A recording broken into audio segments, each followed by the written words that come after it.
Kelembapan udara.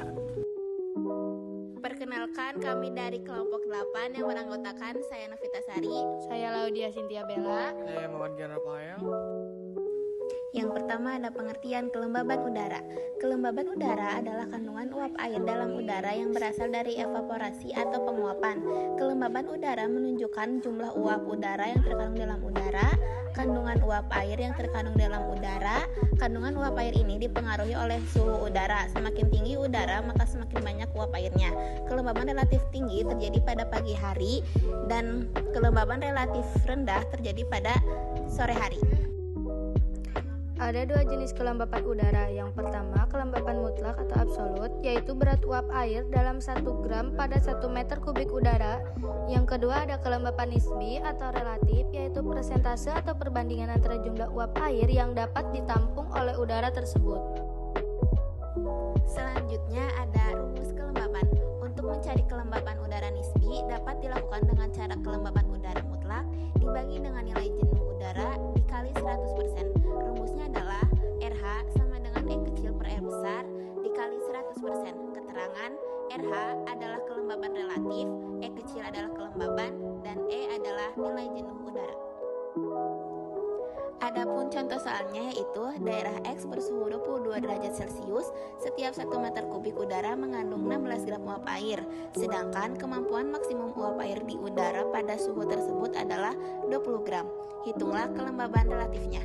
Maka diketahui E kecil sama dengan 16 gram per meter kubik, E besar sama dengan 20 gram. Kemudian ditanya RH atau kelembaban relatifnya, yaitu RH sama dengan E kecil per E besar dikali 100% sama dengan 16 per 20 dikali 100%. Maka hasilnya adalah 80%. Jadi kelembaban relatifnya adalah 80%. Alat untuk mengukur kelembapan adalah hygrometer. Selain digunakan untuk membantu perakhiran cuaca, hygrometer juga dapat digunakan untuk mengatur kelembapan udara di laboratorium, area penyimpanan dan pembuatan tanaman. Yang selanjutnya ada sistem Junghun. Iklim menurut Junghun mengklasifikasikan iklim berdasarkan ketinggian tempat dan mengaitkan iklim dengan jenis tanaman yang tumbuh dan berproduksi optimal sesuai suhu di habitatnya. Ada 4 klasifikasi iklim menurut Junghun. Yang pertama ada iklim panas, yang kedua iklim sedang, yang ketiga iklim sejuk, dan yang terakhir adalah iklim dingin. Yang pertama ada iklim panas. Terdapat pada daerah yang mempunyai ketinggian 0 hingga 650 meter. Di daerah dan ketinggian ini rata-rata suhu antara 22 hingga 26,3 derajat Celcius. Iklim di daerah ini merupakan iklim yang paling panas daripada daerah yang lainnya.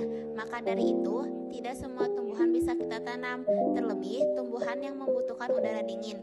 Tumbuh-tumbuhan yang dapat tumbuh dengan baik yaitu padi, jagung, karet, tebu, dan kelapa. Iklim sedang.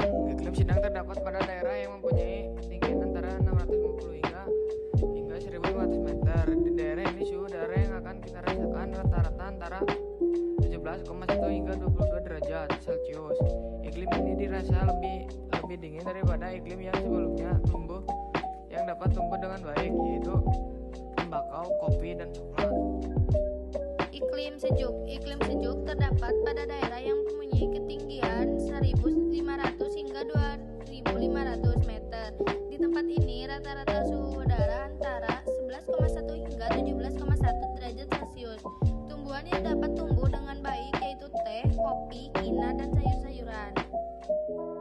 Iklim dingin. Iklim dingin terdapat pada daerah yang mempunyai ketinggian di atas 2,500 meter. Di tempat ini rata-rata suhu udara yang akan kita rasakan sekitar 6,2 hingga 11,1 derajat Celcius. Pada wilayah iklim dingin tidak ditemukan tanaman budidaya